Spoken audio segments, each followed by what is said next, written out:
Hello and welcome to Inside Edition, where we discuss national, regional and international issues in depth. The Manama Dialogue is a central pillar in the region's security architecture. Senior officials from the Arabian Gulf, the wider Middle East, North America, Europe and Asia are offered a concentrated occasion to consult bilaterally and multilaterally on the most fundamental security and foreign policy challenges which are affected by various geoeconomic factors and affect domestic, regional and international policy-making processes. The Middle East Premier Security Summit took place recently in Bahrain, in which some of the most powerful policymakers from the Middle East and beyond address the region's most pressing security challenges. To talk more about that, we are joined via Skype by the Director General and Chief Executive of the International Institute for Strategic Studies, Dr. John Shipman, right after this. Could I now invite our Foreign Minister friend Abdul Latif Al-Zayani to address our second plenary. Thank you, sir. Ladies and gentlemen, the reality is that Middle East security has been tightly linked to global security, and for at least 70 years, and it is a connection that has only grown stronger in recent times.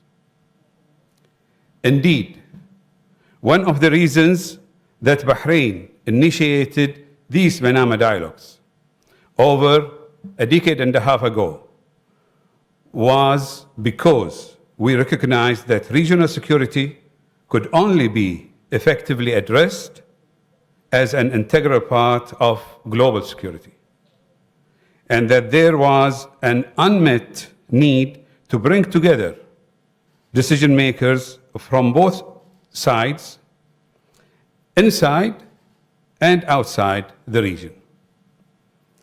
In doing so, we wanted to make sure that both perspectives could be fully understood, that states of the region could recognize the interests and motivations of outside parties, while the wider international community could understand the perceptions and challenges of those within the Middle East.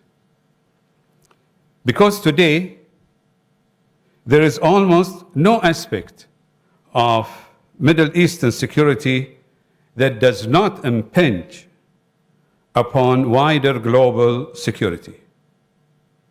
Whether the threat is from malign state activity, unresolved conflicts, or non-state proxy actors, and whether the links are technological, logical, or ideological, challenges to regional security can directly affect the wider world as never before. And as a result, the nature of international interest in regional security has subtly shifted, having moved on from Cold War power politics and the need to secure reliable resource supplies. The emphasis today is quite rightly on ensuring the security and stability of the Middle East as an essential component of overall global security. Distinguished participants, from this starting point, I want today to examine two specific aspects of Middle East security. Firstly, the need to bring about lasting regional security, both for its own sake and for wider international security, noting the implications of recent developments on this effort. And secondly, how the region and the wider international community can effectively maintain Middle East security and provide a genuine deterrent to the broad range of challenges we face. To start with the first point, for too many decades, the wider world has viewed the Middle East as a problem region, as a source of conflict and instability that needs to be contained. We urgently need to change that perception, to build in its place a region based on dialogue and mutual respect, a region where cooperation and common interest underpin security and drive a shared prosperity, and a region which sets a positive example to the world of how interdependence can deliver the aspirations of its peoples. Such an outcome is overwhelmingly in the interest of the international community, regardless of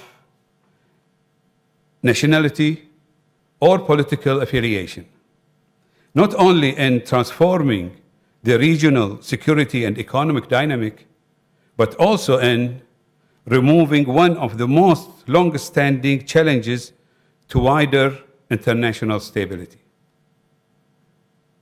That is why the Abraham Accords have such potentially game-changing implications. And I look forward to tomorrow's concluding plenary as a chance to review these in greater depth with Israeli Foreign Minister Ashkenazi. For today, I will simply note that it is essential not to lose the momentum we have built. We must continue to move forward, to overcome obstacles, and to deliver this vision.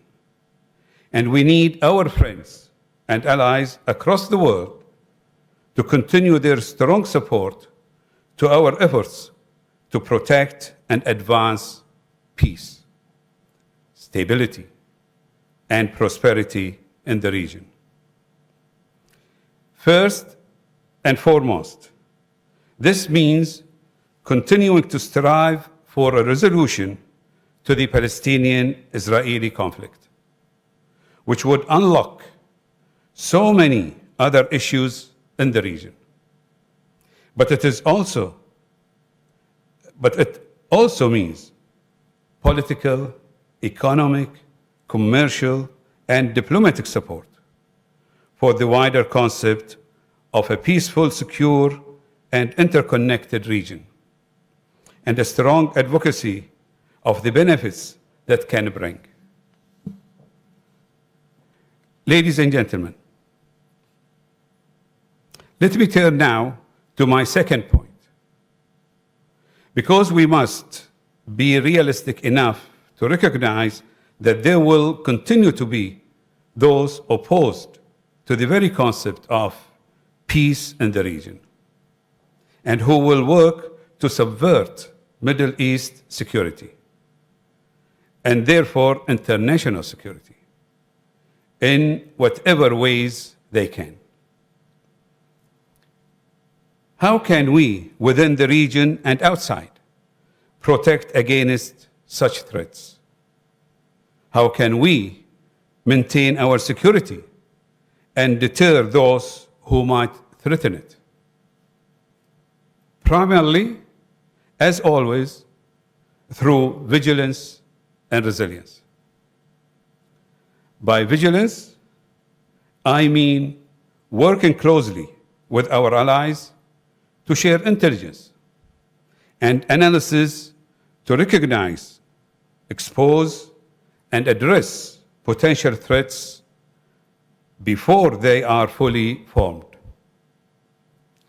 By resilience, I have in mind the need to constantly ensure that our infrastructure, physical, economic, or cyber, is strong enough to withstand and overcome any potential threat, whatever the form of the threat, and regardless of whether it is carried out directly or by proxies.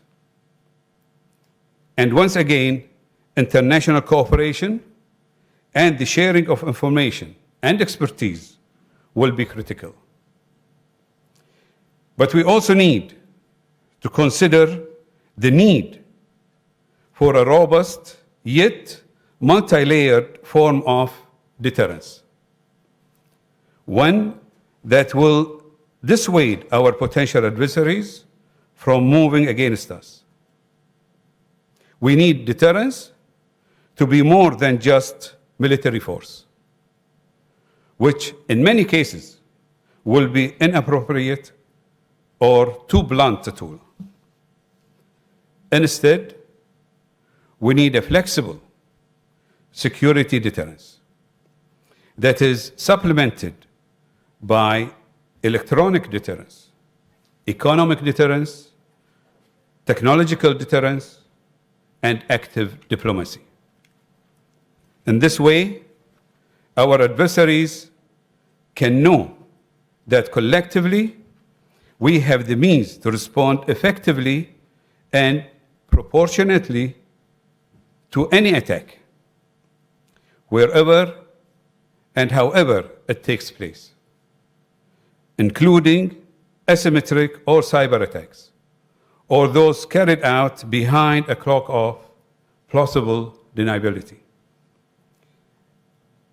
As we do so, we must also work together to effectively challenge our opponent's narrative, to demonstrate the felicity of their claims, and to prove to even their potential supporters that their path leads only to costly failure.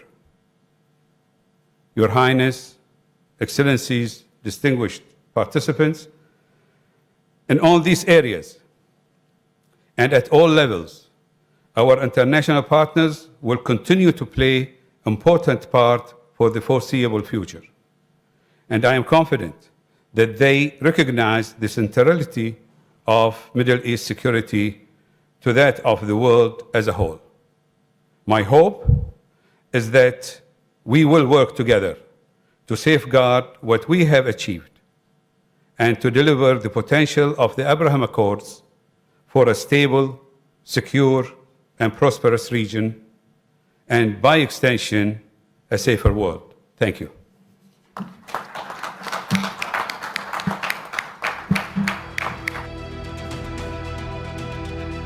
And now we turn to the Director General and Chief Executive of the International Institute for Strategic Studies, Dr. John Chipman, who is joining us via Skype. Hello, Dr. Chipman. Thank you very much for being with us today. Good afternoon. Good afternoon. Doctor, for 60 years, the International Institute for Strategic Studies, the IISS, has helped to shape the strategic agenda for governments, businesses, the media, and experts across the world. Can you tell us more about the Institute's global role and main aims? Indeed. I mean, when we were started 60 years or so ago, our principal role as a very small institute was to help the governments of the United Kingdom and the United States deal with the difficult issues of nuclear weapons and arms control during the early years of the Cold War. And we worked very closely with governments to help create sound policy in that area. And over the 1960s, 70s, 80s, 90s, the Institute grew to develop a much larger range of work on geopolitical and geoeconomic issues. And now we really span the globe. And our three broad aims are to generate facts on international security, defense, geopolitics, geoeconomics, develop analysis from an international perspective and with an international reach, and then to exert influence to ensure that there is sound government policy and also sound policy by the private sector, where the private sector is also now more often influencing international affairs. And we exert influence by a variety of ways, discreetly, through our large events, through our publications, but quite often in direct dialogue with government leaders and CEOs. So it's not just a webinar or a publication that creates influence. It's those trusted conversations that create influence. And we're lucky enough to have developed relations of trust all around the world, and delighted that our Middle East headquarters are here in the Kingdom of Bahrain. Yes, yes. Well, Doctor, when it comes to Manama dialogue, once it started about a decade ago, the IISS made sure that it encourages cross-border discussions on topics that are most relevant to both regional and global security challenges. What is the importance of this event, which became an essential part of the Institute's agenda? Well, when we started it in 2004, following a dialogue I had with His Royal Highness the Crown Prince, we realized that there were lots of conferences that took place in Europe or North America on Gulf affairs, and you would have the odd foreign minister perhaps speaking in New York or in London, in Paris.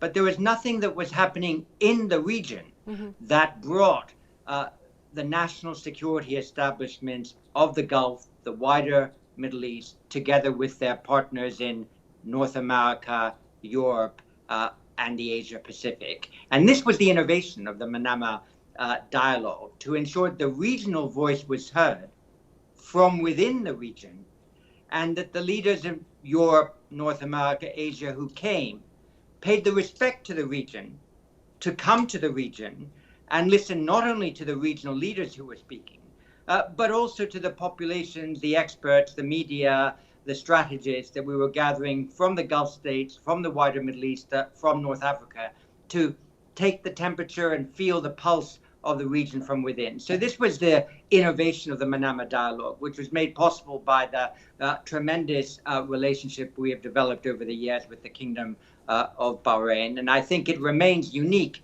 in that respect. There's no other intergovernmental summit that takes place in the Middle East, managed by an institute that retains its full intellectual independence, with the trust placed in it by the host country to arrange these very frank dialogues that bring together people of diverse views, and that is very inclusive in its composition.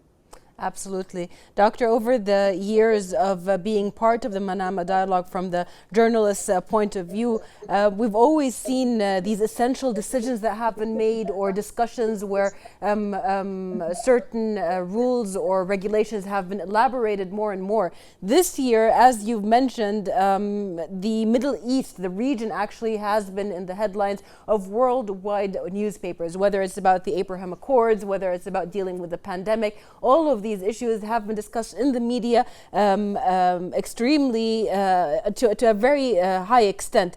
What about the topics that were discussed during the Manama Dialogue edition of this year? Were these the same topics?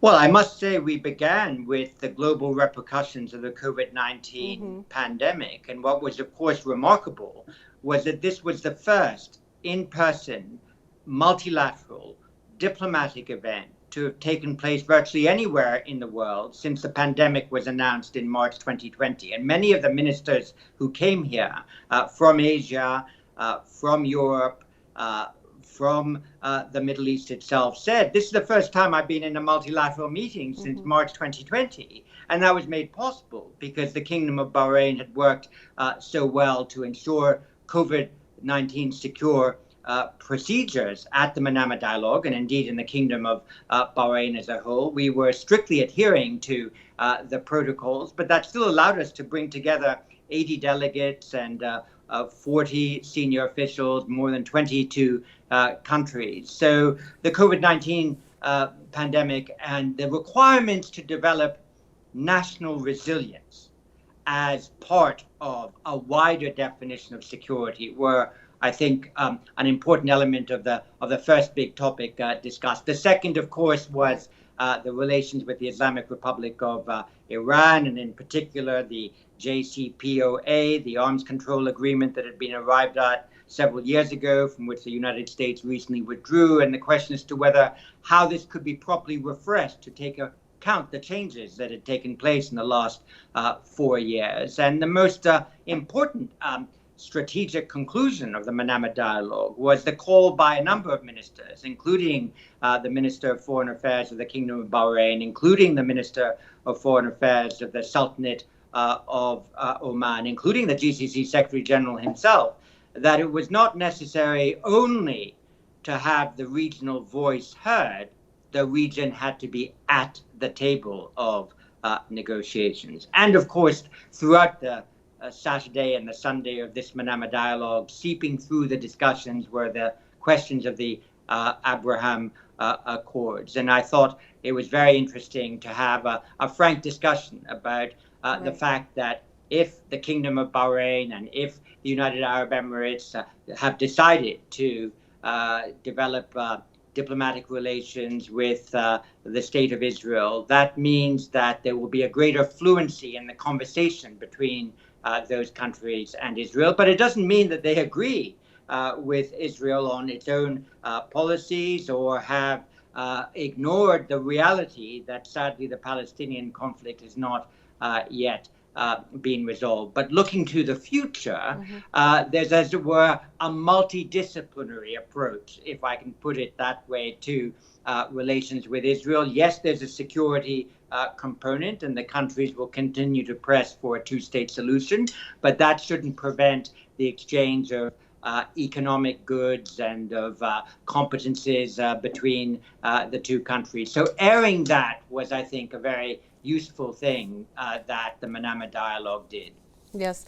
When the Abraham Accords were first announced and the strategies were put on public media, a lot of people had these discussions about what's coming up next. But really, this is one of the first diplomatic solutions that were put on the table in order to have the two-state solution, as well as keep peace within the region at these critical times. During the Manama dialogue, U.S. Secretary of State Michael Pompeo said that this forum's ongoing success speaks enormous volumes about your institute's reach and the powerful role that Bahrain plays in advancing peace and prosperity around the world. How do you value the advanced cooperation between the institute and the Kingdom of Bahrain in this regard? Well, I think there are 2 points to make here. The first is that the Kingdom of Bahrain has been very generous in protecting our intellectual agenda and our independence in creating the Manama dialogue process, in dealing with the various ministers who come, in composing the agenda in a politically intelligent way, but also in an emotionally intelligent way. And we've always tried to make certain that every country that comes to the Manama dialogue has its voice heard in a proper way and is given proper respect. And the trust that the Kingdom of Bahrain has placed in the IISS to conduct this very sensitive diplomatic activity is truly actually an honor for the IISS. And the second thing is that it is in Bahrain that we have our Middle East office. We have an office in Manama, but it's the IISS Middle East office in Bahrain. So we've received researchers from some of the neighboring countries. We, from Bahrain, brief some of the neighboring countries. We also have a fantastic office in Asia, in North America, soon in Berlin, and the connections between these offices is very important. And the Kingdom of Bahrain serves as an intellectual hub for thought leadership that the IISS conducts on the big issues of geopolitics and geoeconomics. So we tremendously value this, if I can put it this way, special relationship with the Kingdom of Bahrain. Yes, yes, it is.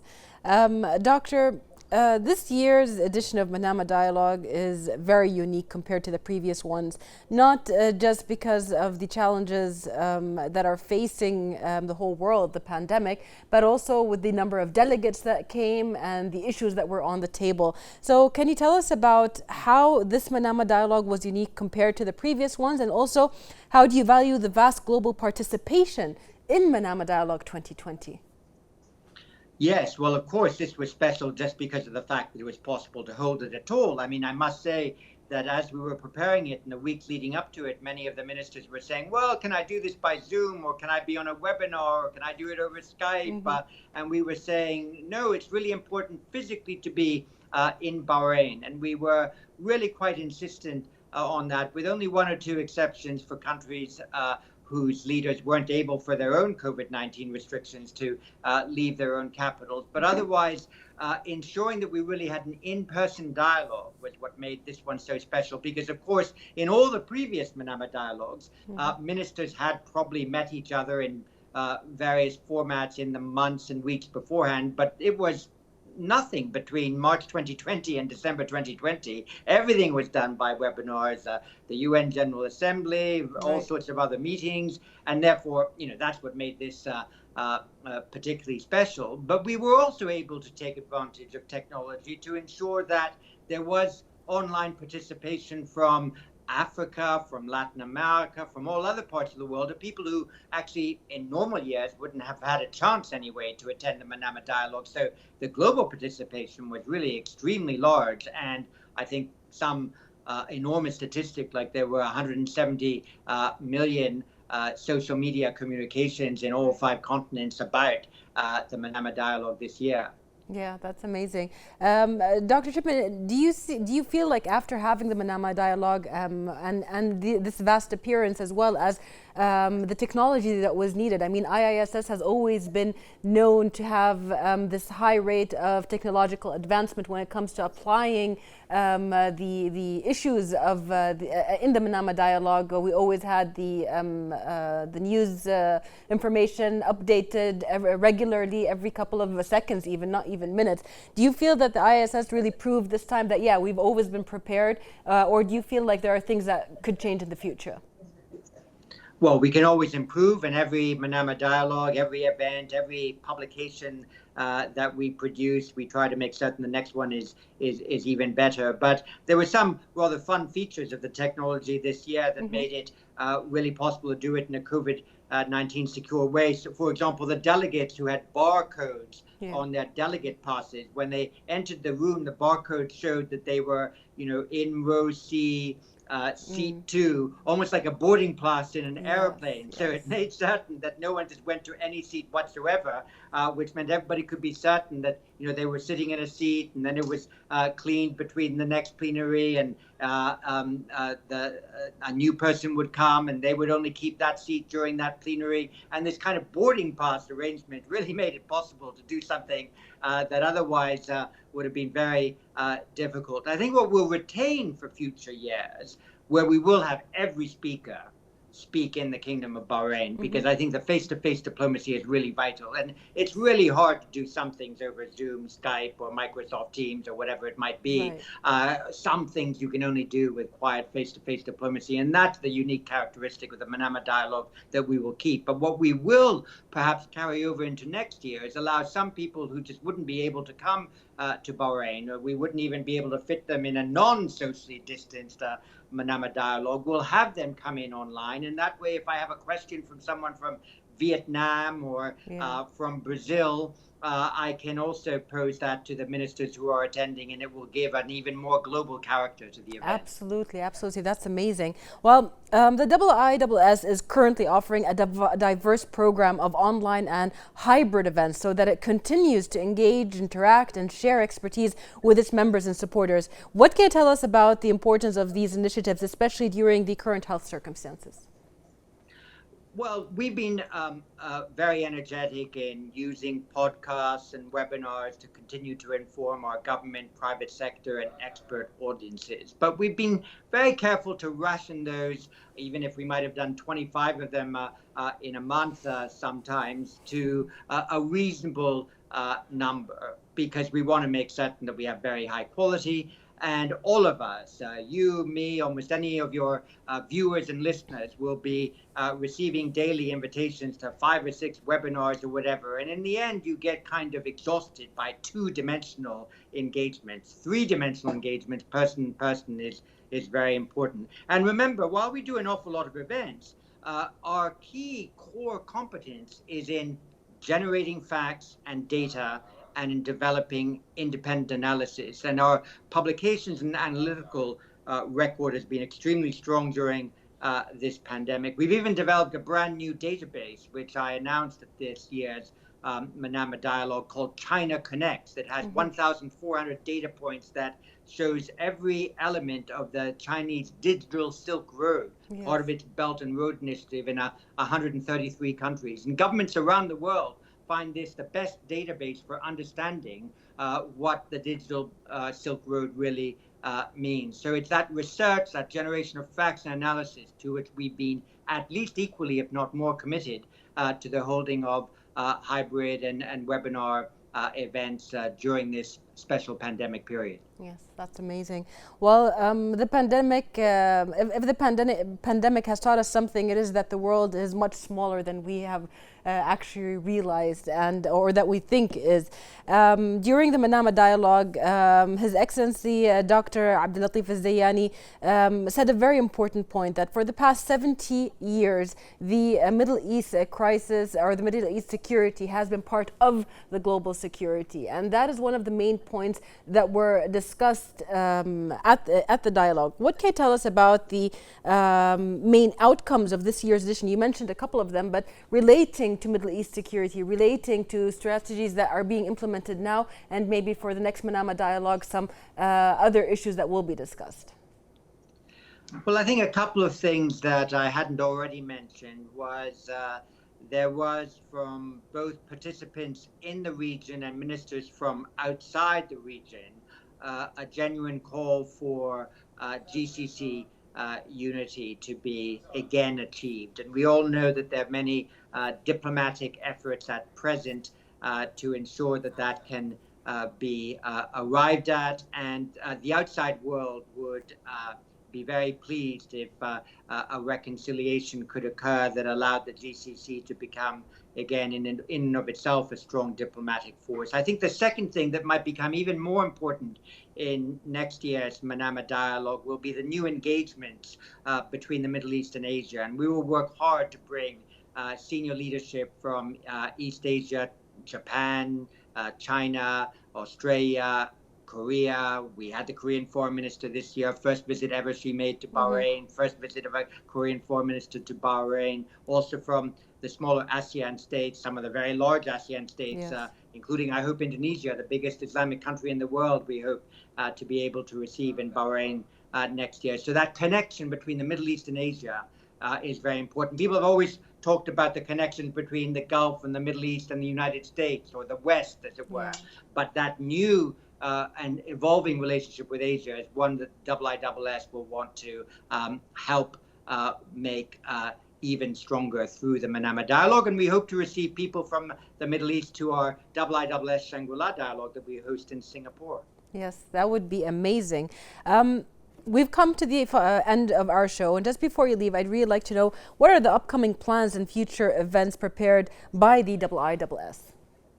Well, already we're in December, but in January we're hosting an event of about 100 people in Singapore called the Fullerton Forum to bring together some of the senior officials of the Indo-Pacific to help prepare for the Shangri-La dialogue. We are working closely with the Federal Republic of Germany on a missile dialogue initiative, which should be of great interest to leaders in the Gulf. And we, during this Manama dialogue, talked to a few people in this region about taking part in that missile dialogue initiative because of the concerns about missile proliferation in this region. So we'll be very active in the Q1 of 2021, but we're very happy to have concluded our work in 2020 with this hugely successful 16th IISS Manama dialogue. Yes, yes, it has been.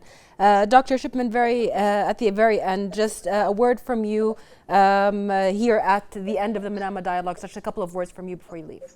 This trust that has been placed in us by the Kingdom of Bahrain to continue our independent work of convening people and our independent work of generating data analysis is fantastic. We have an extraordinary relationship with not just the government, but the people of the Kingdom of Bahrain. And I can pass on to you the words of all of our delegates that the warmth of the reception here in the Kingdom of Bahrain was tremendous. And I think it was a fantastic event for the Kingdom of Bahrain, and I hope also for the people who can take joint pride in this diplomatic success. Thank you very much. That was the Director General and Chief Executive of the Institute, the International Institute for Strategic Studies. Thank you, Dr. John Shipman, for being with us. That was the Director General and Chief Executive of the International Institute for Strategic Studies, Dr. John Shipman, who joined us via Skype to answer at the end of the Manama dialogue all of the questions we had for him. Thank you, dear viewers, for watching us, and see you next week in another episode of Inside Edition.